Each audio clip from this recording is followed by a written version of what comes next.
વહાલા ભક્તો, સૌને જય શ્રી કૃષ્ણ, જય જલારામ, જય જાગનાથ.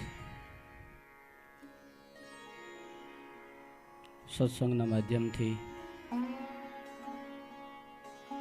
ફરી એકવાર આપણે સાથે મળીએ છીએ.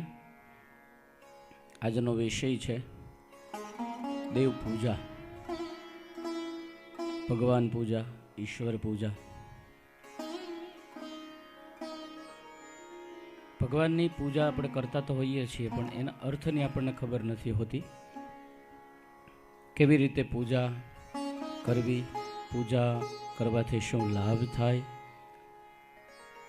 પૂજા કરતા હોઈએ એ સમયે આપણો કેવો ભાવ હોવો જોઈએ.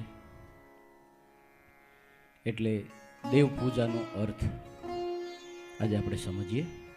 પહેલા ભગવાનનું મંગલાચરણ કરીએ. ગજાનનમ ભૂતગણાધિસેવિતમ કપિતજંબુફલચારુભક્ષણમ ઉમાસુતમ શોકવિનાશકારકમ નમામિ વિઘ્નેશ્વર પાદપંકજમ. યા દેવી સર્વભૂતેષુ મા વાણીરૂપેણ સંસ્થિતા નમસ્તસ્યે નમસ્તસ્યે નમસ્તસ્યે નમો નમઃ. ઈશ્વર પૂજા એને બહુ નજીકથી જોઈએ તો આ લેખમાં એક વૈદિક પ્રાર્થના વિધિ ઊંડાણમાં સમજીએ.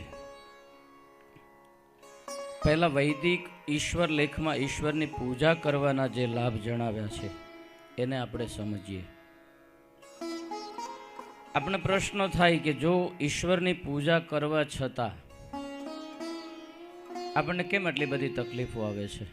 હું નિત્ય સવારે ભગવાનની પૂજા કરું છું, હું મંદિરમાં જઈને પૂજા કરું છું, હું યજ્ઞ યાગ કરું છું, હું ઘણી બધી માળાઓ કરું છું, જપ કરું છું, તપ કરું છું, ઉપવાસ કરું છું, છતાં પણ મને કેમ આટલા બધા દુઃખો આવે છે? તો સૌથી પહેલી સમજણ એ પ્રશ્ન થાય છે એટલે કે જો ઈશ્વરની પૂજા કરવા છતાં ઈશ્વર આપણને પાપ કર્મ ફળમાંથી મુક્ત નથી કરતો, તો પછી ઈશ્વરની પૂજા કરવાથી શો લાભ? ઘણા બધા લોકોનો આ જ પ્રશ્ન હોય છે. જે લોકોને ખબર નથી એ ઘણી વખત આપણને કહેતા પણ હોય છે કે તમે આટલી બધી પૂજા કરો છો, આટલો બધો સમય તમે ઈશ્વર પાછળ વેડફો છો, એવું બોલે છે લોકો. તો છતાં તમને કોઈ ફળ નથી મળતું, તમે તો હજી દુઃખી જ છો. તો એ પ્રશ્નનો જવાબ પણ અહીંયા આપવામાં આવ્યો છે. એ સત્ય છે કે પૂજા કરવા છતાં પણ ઈશ્વર જીવને પાપ કર્મ ફળમાંથી મુક્ત નથી કરતો. દરેક જીવને તેના સત્કર્મો કે દુષ્કર્મોનું ફળ ઈશ્વરની ન્યાય વ્યવસ્થા જે છે ને એના પ્રમાણમાં મળે છે. અને એ ખુદ ભગવાને આવીને બતાવ્યું કે હું રામ બનીને આવું અને એ જે કર્મ કર્યા છે એ મારે બીજો અવતાર કૃષ્ણનો લઈને પણ ભોગવવા પડે છે. કૃષ્ણ અવતારમાં પણ એને જે જે કર્મ કર્યા છે એનું ફળ ભોગવવા માટે એને અવતાર લેવો પડે છે. તો ખુદ ભગવાન પણ જો આમાંથી બચી ન શકતો હોય તો હું ને તમે બચી ન શકીએ. એટલે કદાચ અત્યારે આપણે સત્કર્મ કરતા હોઈએ છતાં પણ દુઃખી છીએ તો એનો મતલબ એ નહીં સમજવાનો કે આપણે જે કંઈ સત્કર્મ કરી રહ્યા છીએ એ નિષ્ફળ જાય છે. ના, એ જમા પાસું છે આપણું બેંકમાં, ઈશ્વરની બેંકમાં. એ ગમે ત્યારે આપણને એનું ફળ મળશે. તો ઈશ્વરની પૂજા કરવાથી કે ઈશ્વરની પાસે માફી માગી લેવાથી જીવના પાપ કર્મોનો કોઈ દિવસ નાશ થતો નથી. એ તો ભોગવવા જ પડે. પણ સત્કર્મ કરતા હોઈએ, ઈશ્વરની પૂજા કરતા હોઈએ તો એનું ફળ પણ આપણને સારું મળશે. માત્ર આળસુ અને છેતરપિંડી કરનારા લોકો જ સફળતા મેળવવા માટે આવા અનૈતિક જે માધ્યમો છે એનો સહારો લે છે. આળસથી બેસી રહેવું હોય, એને વિશેષ કંઈ જ્ઞાન મેળવવું ન હોય, પોતાના જીવનમાં કંઈ પ્રગતિ ન કરવી હોય, એ બધો આવો અનૈતિક સહારો લઈ અને આપણા ધર્મને પણ બદનામ કરી રહ્યા છે. જે લોકો આવો સહારો લઈ અને આપણને ખોટા રસ્તે દોરી જાય છે. ઈશ્વરની પૂજા કરવાના લાભ અલગ જ છે. એના માટે અહીંયા કારણ દર્શાવ્યા છે, ખૂબ સરસ છે. પ્રથમ છે કે ઈશ્વર અને તેના દ્વારા રચાયેલી સૃષ્ટિને વધુ સારી રીતે સમજી શકાય. ભગવાનની પૂજા કરીશું તો ભગવાનને જાણીશું. સૌથી પહેલાં તો મેં આના આગલા દિવસે જે સત્સંગ કર્યો ત્યારે પણ મેં વાત કરી હતી કે જાને બીનું ન હોય પરતીતિ. જ્યાં સુધી આપણે જાણતા નથી ત્યાં સુધી એના પ્રત્યે વિશ્વાસ, પ્રેમ કે લાગણી કશું જ આપણને જન્મતું નથી. પણ જેવા આપણે એમને જાણીએ છીએ, ઓહો ઇન્ડિયાથી છે, ક્યાંથી? ગુજરાતમાંથી. ગુજરાતમાં ક્યાંથી? અમદાવાદ. અમદાવાદમાં ક્યાંથી? આણંદમાં. આણંદમાં ક્યાંથી? તો કે ડભો. ઓહો આ તો પલકેશભાઈનું ગામ. કેટલા નજીક આવી ગયા. આપણે જાણતા હોઈએ એટલે તરત જ તમને એની પ્રત્યે પ્રીતિ થાય છે, તમને સ્નેહ જાગે છે, તમારામાં એના પ્રત્યે સહાનુભૂતિથી લઈ અને તમે એના તરફ ખેંચાવ છો. જેમ કે કોઈ એવા સમાચાર દુઃખદ સાંભળવામાં આવે તો પણ આપણને એ જ પ્રકારે પ્રક્રિયા થાય છે. આપણે ટીવીમાં ન્યૂઝ જોતા હોઈએ અને એ ન્યૂઝ જોતા જોતા કોઈ અકસ્માતના સમાચાર સાંભળવામાં આવે કે કાશ્મીરની ખીણમાં એક બસ પડી, એમાં 40 જણાના મૃત્યુ થયા. એટલે આપણે એને થોડુંક ઇગ્નોર કરીએ, પણ તરત જ એમાં સંખ્યા બતાવે કે 40 જણા એમાંથી 10 જણા ગુજરાતના હતા, 10 જણા ગુજરાતના હતા એમાંથી 5 જણા અમરેલી જિલ્લાના હતા, અને એમાંથી આટલા આ ગામના હતા. તમે જે ગામના છો એ ગામના કોઈ વ્યક્તિનું મૃત્યુ થયું હોય એટલે તરત આપણે એના તરફ દુઃખ થાય તરત જ, કારણ કે એ આપણું છે, આપણે એને ઓળખીએ છીએ. મંદિરમાં આવનારા કોઈ ભક્ત છે એમાંથી કોઈના સમાચાર આપણને સાંભળે કે એ વ્યક્તિ દુઃખી છે, હોસ્પિટલમાં છે, તો કેમ આપણે અહીંયા નિત્ય જે પ્રાર્થના સાંજે કરીએ છીએ, નિત્યક્રમ પૂરો થયા પછી આપણે એના પ્રત્યે સહાનુભૂતિ દાખવી બાપાને પ્રાર્થના કરીએ છીએ ને કે ભાઈ આ મંદિરના અમારા ડિવોટી છે, જે ભક્ત છે, મંદિરે નિત્ય આવતા હતા, અત્યારે એમને સારું નથી, તો હે પરમાત્મા, હે બાપા, એમને જલ્દી હોસ્પિટલમાંથી રજા આપો અને પાછા મંદિરે આવતા થાય. આ આપણે એને જાણીએ છીએ, આપણે એને ઓળખીએ છીએ, એટલે આપણને એના પ્રત્યે સહાનુભૂતિ, પ્રેમ એ બધું છે. એટલે જ્યાં સુધી આપણો મેન વિષય છે કે ભગવાનને જ્યાં સુધી ઓળખતા નથી ત્યાં સુધી ભગવાન પ્રત્યે જે કંઈ ક્રિયા કરીએ છીએ, પછી કોઈ પણ પ્રકારની પૂજા કરીએ છીએ એમાં આપણને રસ નહીં હોય. પણ સૌથી પહેલાં જો એ ભગવાનને જાણતા હોઈશું તો આપણને એમાં રસ જાગશે. એટલે પહેલું કારણ બતાવવામાં આવ્યું કે ઈશ્વર અને તેના દ્વારા રચાયેલી સૃષ્ટિને વધુ સારી રીતે સમજી શકાય છે. પૂજા કરવાથી ઈશ્વર કોણ છે, એનું કામ શું છે, અને એને શું કામ પૂજા કરવી પડે છે, આટલું જો આપણે સમજ્યા હોઈએ તો એ પૂજા કરતાં કરતાં આપણામાં એવો ભાવ પ્રગટ થાય. ભગવાનને ભોગ લગાવ્યા પછી ભાવથી, શ્રદ્ધાથી જે કંઈ પ્રસાદ ઘરમાં બન્યો છે એ ભગવાનને ધર્યો છે, અને ભાવથી ધીમે ધીમે વીંજણો લઈને આપણે વાયરો નાખી રહ્યા હોય ભગવાનને. આ ભાવ પ્રગટ થયો એટલા ઓળખીએ છીએ આપણે ઠાકોરજીને કે હું એક નાના બાળકને જમાડતી હોઉં એવી જ રીતે મારે ભગવાનને જમાડવા જોઈએ. એ ભાવ પ્રગટ કરીને તમે જમાડો છો તો આ એક મોટામાં મોટી પૂજા છે. ઉપરાંત ઈશ્વરને ઓળખીએ એટલે આપણને ખબર પડી કે આ સૃષ્ટિ ઉપર, આ પૃથ્વીની ઉપર જે કંઈ વસ્તુ જીવિત છે કે કોઈ જગ્યાએ સ્થાયી જીવિત છે, તો એ બધી ઈશ્વરની જ દેન છે. ઈશ્વર દ્વારા જ એની રચના કરવામાં આવી છે. પણ ઈશ્વરને જ નહીં ઓળખતા હોઈએ તો આપણને ક્યાંથી ખબર પડશે કે આ ઝાડવું કોણે બનાવ્યું છે? આ એક બીજ આપણા હાથમાંથી પડી ગયું, એ જમીનમાં કોઈ પણ જગ્યાએ માટીમાં ગયું, વરસાદના બૂંદ એના ઉપર પડ્યા અને ફલિત થઈને છોડ બહાર નીકળ્યો, તો એને કોણે ઉગાડ્યો? કુતૂહલ વશ નાનું બાળક આપણને પૂછે છે,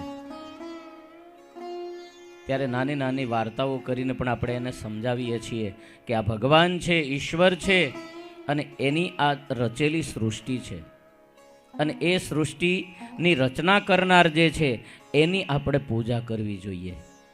શું કામ? સૌથી પહેલા આપણી જ વાત કરીએ કે બધા પ્રાણીઓ છે 84 લાખ યોની બનાવવામાં આવી, એમાંથી એક પ્રાણી જ અલગ બનાવ્યું જે 2 પગે ચાલે છે, જોઈ શકે છે, સાંભળી શકે છે અને વિચારી શકે છે. વિચાર્યા પછી વાણી દ્વારા એ બીજાને સમજાવી શકે છે અથવા તો પ્રશ્ન કરી શકે છે. હેમાદ્રીની કથામાં આપણે સાંભળીએ છીએ કે 2 વિભાગ છે, પાપ અને પુણ્યનો વિભાગ. એમાં પ્રથમ હેમાદ્રી શરૂ થાય એટલે ભગવાનનું વિરાટ સ્વરૂપનું દર્શન હેમાદ્રીની અંદર કરવામાં આવે છે. ભગવાન વિરાટ સ્વરૂપમાં યશોદાને પણ કરાવ્યું. લાલાએ માટી ખાધી અને જ્યાં ભગવાને મોઢું ખોલ્યું ત્યાં પૂરી દુનિયામાં યશોદાએ મુખમાં જોઈ. ત્યારે ભગવાન માને પણ એમ કહે છે કે તું માટી ખા, માટી ખાધી એમ કહે છે. માં, માટી મારાથી જુદી નથી. તું જે માટી બહાર જોઈ રહી છો એ માટી તો પહેલેથી અંદર છે. માં, એ જ રીતે માં જ્યારે લાલાને દૂધ પીવડાવતી હતી તો ખોળામાંથી માં એને પોતાનું સ્તન છોડાવવા માટેનો પ્રયત્ન કરે કે લાલાએ બહુ દૂધ પીધું છે, કદાચ વધારે દૂધ પીશે અને અપચો થશે, એને પાચન નહીં થાય, તો એ બીકથી માં છે એ પોતાનું થાન છોડાવી અને લાલાને અલગ કરે. એટલે લાલો રડવા લાગે. લાલો રડવા લાગે એટલે વળી પાછી માં થાન આપે, આ બાજુથી લઈને આ બાજુ લઈ જાય. પણ લાલો દૂધ પીવાનું બંધ કરતો નથી. ત્યારે પણ માએ લાલાના કમરમાં ગુદગુદી કરી અને પોતાનું થાન છે એ છોડાવ્યું. ને એ જ સમયે લાલાએ બગાસું ખાધું અને માને બતાવ્યું કે માં, તું કહેતી હતી કે આ વધારે દૂધ પીશે તો એને અપચો થશે, તો સાંભળ માં, દૂધ હું એકલો નહોતો પીતો. આ મુખમાં જોતું આ પૂરી સૃષ્ટિ છે, આ દુનિયા આખી છે, એને તું દૂધ પીવડાવે છે. માં, તો વાત આપણી છે કે ઈશ્વરને જાણીએ તો આપણને સૃષ્ટિ શું છે, આ રચના કોણે કરી છે એની આપણને ખબર પડશે. મનુષ્યની વાત કરીએ, હેમાદ્રીની વાત કરીએ તો એની અંદર એક જ પ્રશ્ન સૌથી પહેલા આવ્યો કે ભગવાન વિષ્ણુ પરમાત્મા શેષ શૈયામાં સૂતા સૂતા વિચાર કરી રહ્યા છે કે એકો અહમ બહુશ્યામી, મારે એકમાંથી અનેક થવું છે. અને ભગવાનના માત્ર વિચારથી જ આ બધું થાય છે. વિષ્ણુ પરમાત્મા શેષ શૈયામાં સૂતા છે. શાંતાકારમ ભુજગશયનમ પદ્મનાભમ સુરેશમ, જેનો શાંત આકાર છે, ભુજંગની શૈયા છે, શેષની શૈયા. શાંતાકારમ ભુજગશયનમ પદ્મનાભમ સુરેશમ. ભગવાન સૂતા છે, એને માત્ર વિચાર આવ્યો એકો અહમ બહુશ્યામી, અને વિચાર માત્રથી ભગવાન વિષ્ણુ પરમાત્માની નાભીમાંથી એક કમળ ઉત્પન્ન થાય, કમળમાંથી એક પુરુષ ઉત્પન્ન થાય. આપણો વિષય આજનો છે દેવ પૂજાનો અર્થ, ઈશ્વરની પૂજાનો અર્થ. પણ આ બધું જો આપણે સમજ્યા નહીં હોય તો જે પૂજા કરીએ છીએ એના તરફ આપણને ભાવ નહીં જાગે. એટલા માટે હું આ કથામાં તમને લઈ જાઉં છું. નાભીમાંથી કમળ ઉત્પન્ન થયું, કમળમાંથી બ્રહ્માજી ઉત્પન્ન થયા. બ્રહ્માજીએ ચારે બાજુ જોયું તો એને જ્યાં દ્રષ્ટિ કરે ત્યાં જળ જળ જળ અને જળ, એટલે કે પાણી જ નજરે પડે છે. એટલે વિચાર કર્યો કે સાલું મને કોણે ઉત્પન્ન કર્યો હશે. એટલે બ્રહ્માજીને વળી ઈચ્છા થઈ કે લાઈ કમળના નાળચામાં જઈને જોઉં. વળી બ્રહ્માજી કમળના નાળચામાં ગયા તો ત્યાં એને અંધારા સિવાય કંઈ પ્રાપ્ત ન થયું. ઘણા વર્ષો પછી કમળના નાળચામાંથી વળી બહાર આવ્યા. બહાર આવ્યા પછી જે કમળની પાંખડીઓ ખીલેલી છે એ પાંખડીઓ ઉપર ઓસના બિંદુ છે, અને એ જે ઓસના બિંદુ છે એમાંથી જે જળ છે એ પડે છે સમુદ્રમાં, એટલે એનો અવાજ આવે છે ટપ ટપ ટપ. બ્રહ્માજી વિચાર કરે કે મને કોઈ તપ કરવાની પ્રેરણા કરી રહ્યું છે. એટલે બ્રહ્માજી તપમાં બેસી જાય. આદિનારાયણ વિષ્ણુ પરમાત્મા પોતે વિચાર કરે કે જેને મેં સૃષ્ટિનું સર્જન કરવા માટે એકમાંથી અનેક થવા માટે થઈ અને જેનું મેં સર્જન કર્યું છે એ તો તપમાં છે. ભગવાન એને જાગ્રત કરે છે. જાગ્રત થતાની સાથે બ્રહ્માજી વિષ્ણુ પરમાત્માને પ્રશ્ન કરે છે, હું કોણ છું? તમે કોણ છો? મને ઉત્પન્ન કોણે કર્યો અને શા માટે કર્યો? મારું કાર્ય શું છે? સૌથી પહેલી જ વખત ભગવાન કે વાહ, બહુ સરસ ઉત્તમ પ્રાણી આ ઉત્પન્ન થયું છે કે જે વિચારી શકે છે, બોલી શકે છે. એટલે મનુષ્યને ઉત્તમમાં ઉત્તમ કહેવામાં આવ્યો છે, કારણ કે જે બોલી શકે છે, એમ વિચારી શકે છે. બીજા પ્રાણીઓ વિચારી શકે છે પણ એ વાણી દ્વારા વર્તન કરી શકતા નથી. હોય છે અમુક પોપટ કે એવા અમુક પક્ષી કે જેને તમે શીખવાડો એટલું આવડે છે, એ પોતાની બુદ્ધિથી એના વિચારો પ્રગટ નથી કરી શકતા. એ તમારા ને મારા વિચારો છે એને પ્રગટ કરી શકે છે. અને એટલા માટે મારા જેવા વક્તાઓને ઘણી વખત કહેવામાં આવે છે કે આ બધું પોપટીયું જ્ઞાન છે, એટલે કે કોઈની પાસેથી શીખેલું છે. તો બ્રહ્માજીનો પ્રશ્ન થયો એટલે ભગવાન એમને જણાવે છે કે હું આદિનારાયણ વિષ્ણુ પરમાત્મા છું. મને એકલા એકલા ક્યાંય ગમતું ન હતું, એટલા માટે આપનું સર્જન મેં કર્યું છે. આપ બ્રહ્માજી છો અને સૃષ્ટિ સર્જન કાર્ય મારે કરવું છે, તો આપની જરૂર છે, આપની મદદની જરૂર છે. આપ સૃષ્ટિનું સર્જન કરો. આ કથા આપણે એટલા માટે સાંભળીએ છીએ કે ઈશ્વર અને તેના દ્વારા રચાયેલી સૃષ્ટિ એને વધુ સારી રીતે આપણે સમજી શકીએ. તો ઈશ્વરને એક ભગવાનના નામ ઉપર આપણે જાણીએ છીએ કે ભાઈ, જે આ શરીરની અંદર બાજરીનો રોટલા નાખો, ઘઉંની રોટલી ભાખરી કે બીજી કોઈ પણ વસ્તુ બનાવીને નાખો, ચણાના લોટના ભજીયા બનાવીને નાખો, બ્રેડના ટુકડા નાખો, પીઝા નાખો, આ બધાનું એક જ કલરનું લોહી બને છે, લાલ. એમાં કોઈ મનુષ્યનું લીલું કે પીળું કે વાદળી કે કોઈનું કાળું એ નથી બનતું. આ બનાવનાર કોઈ હોય તો એ છે ઈશ્વર, એ છે ભગવાન. એટલું તો દરેક વ્યક્તિ જાણે છે. ભલે એને કોઈ નામ અલગ અલગ હોય અથવા તો કોઈ નામ ન લેતું હોય, પણ કોઈ એક તાકાત એવી છે, કોઈ એક શક્તિ એવી છે કે જે આ બધી વસ્તુ ખાવા છતાં એમાંથી એ લોહી બનાવે છે. આ વાળ એની મેતે ઉગે છે, એને કોઈ દિવસ પાણી પીવું નથી પડતું, તેલ નથી નાખવું પડતું. તેલ તો એક કૂણા રે બહારના વાળ, જે એટલા માટે આપણે એને શેમ્પૂથી કે તેલથી ધોઈ અને સારા રાખીએ છીએ કે જે બરછટ ન થઈ જાય. બાકી એ ઉગે છે એની મેતે, એ ઈશ્વરની જ કૃપા છે. તો બ્રહ્માજીના પ્રશ્નો સાંભળી ભગવાન રાજી થયા કે વાહ, ખૂબ સરસ, મેં જે કાંઈ વિચાર કર્યો છે એ વિચારમાં આ મને મદદ કરી શકે એવું પ્રાણી છે. ત્યારે એ બ્રહ્માજીને પ્રાણીના સ્વરૂપમાં સંબોધન કરવામાં આવ્યું. બ્રહ્માજી કહે છે કે સૃષ્ટિ સર્જન કાર્ય તો હું કરું, પણ એને રહેવા માટે મારે પૃથ્વીની જરૂર પડે. ત્યારે પૃથ્વી ક્યાં હતી તો કે રસાતળમાં હિરણાક્ષ નામનો રાક્ષસ લઈ ગયો હતો. ભગવાને સમુદ્રમાં ડૂબકી મારી, હિરણાક્ષની સાથે યુદ્ધ કર્યું, પૃથ્વીનો ગોળો લઈ અને મારી છે કરીને ભાગવા લાગ્યો. એટલે ત્યારથી ભગવાને કહ્યું કે જે મારી છે કરે ને એ મરે, અને જે તારી છે એવું કહે એ તરે. આપણે આ બધી માયાને મારી છે એમ જ કર્યા કરીએ છીએ.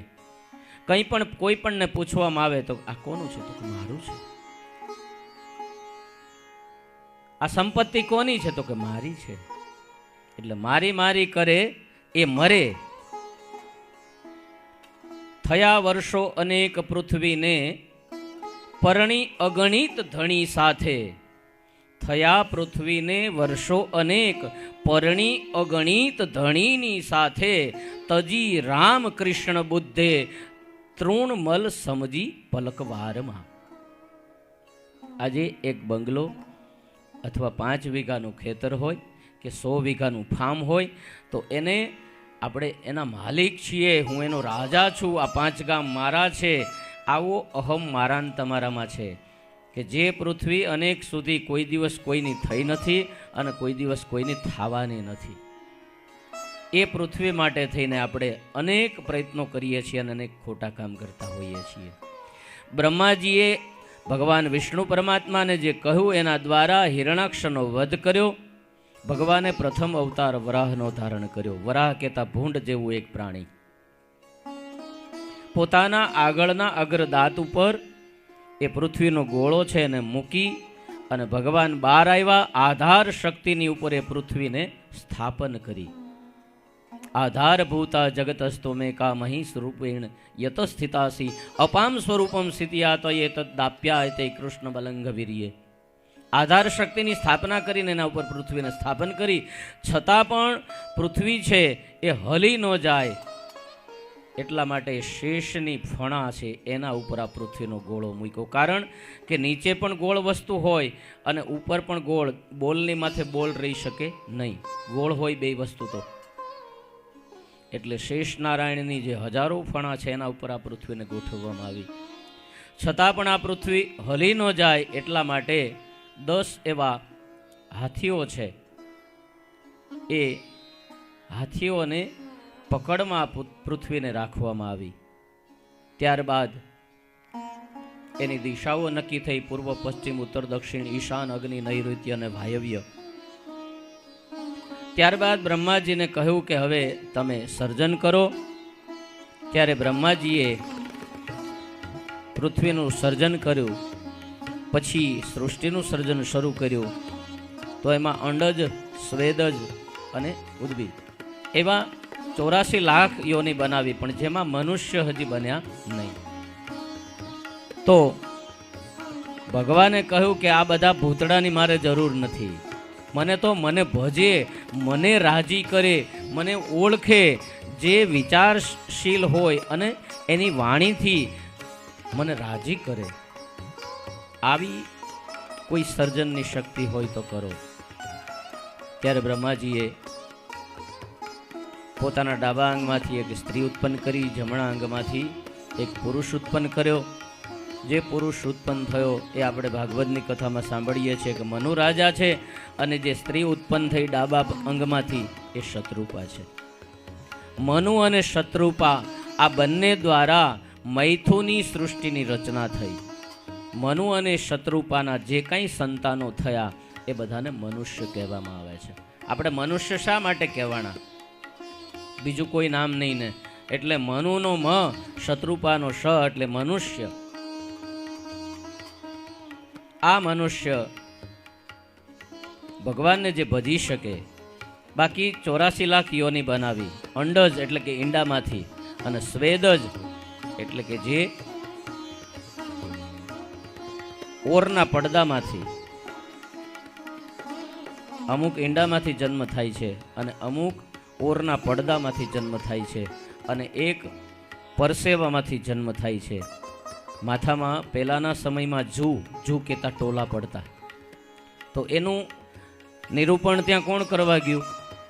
એ આપણો જે પરસેવો છે એ પરસેવો વધારે જમા થાય પછી એને સાફ કરવામાં ન આવે તો એ જ પરસેવામાંથી એ પહેલાં લીખ થાય અને લીખમાંથી પછી ટોલો બને. ટોલો કહેતા જૂ.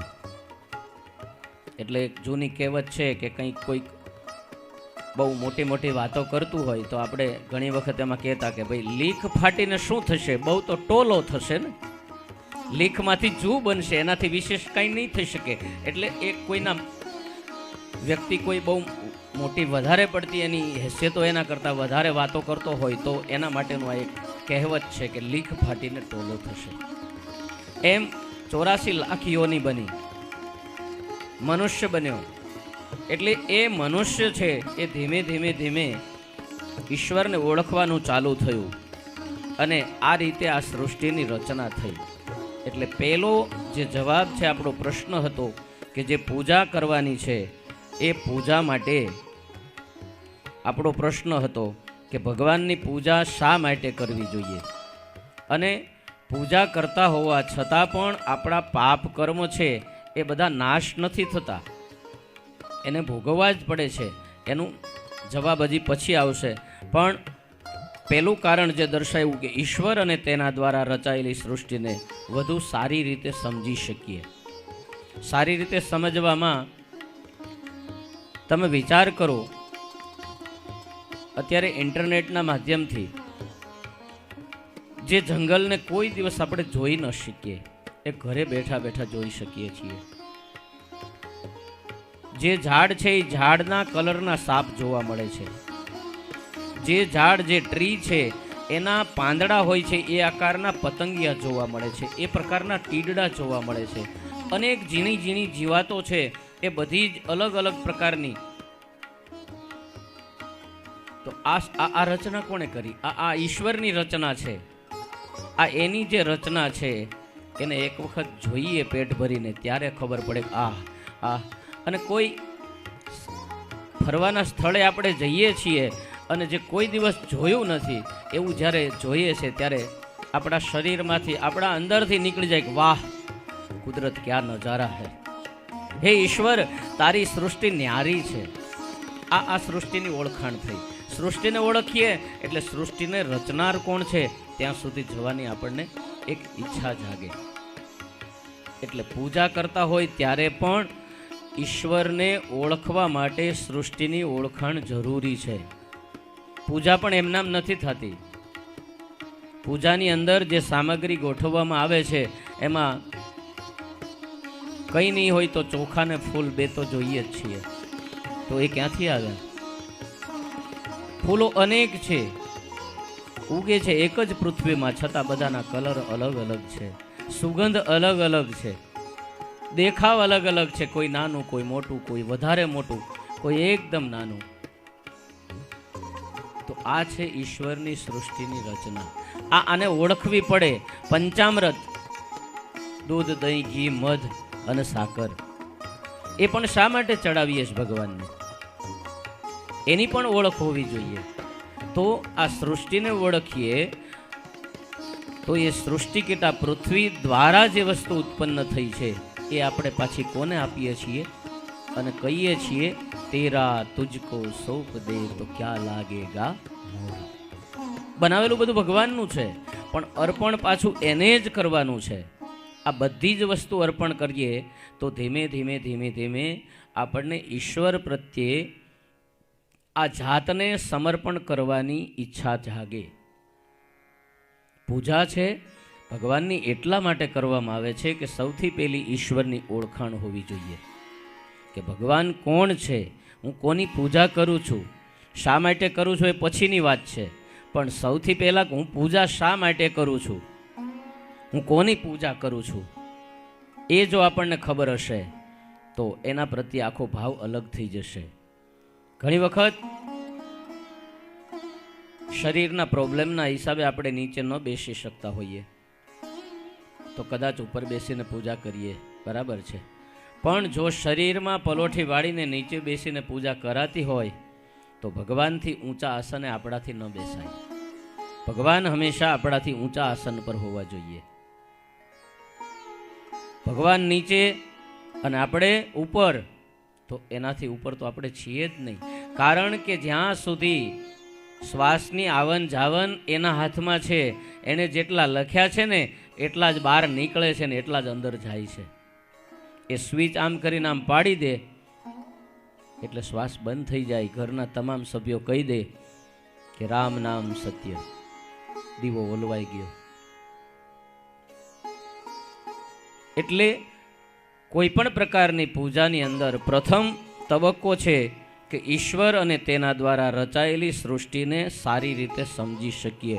પૂજા એટલા માટે કરીએ છીએ આપણે.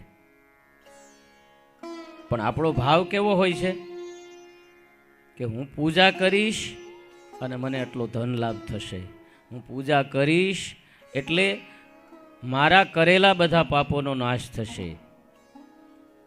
અને જો હકીકતમાં એવું જ હોય,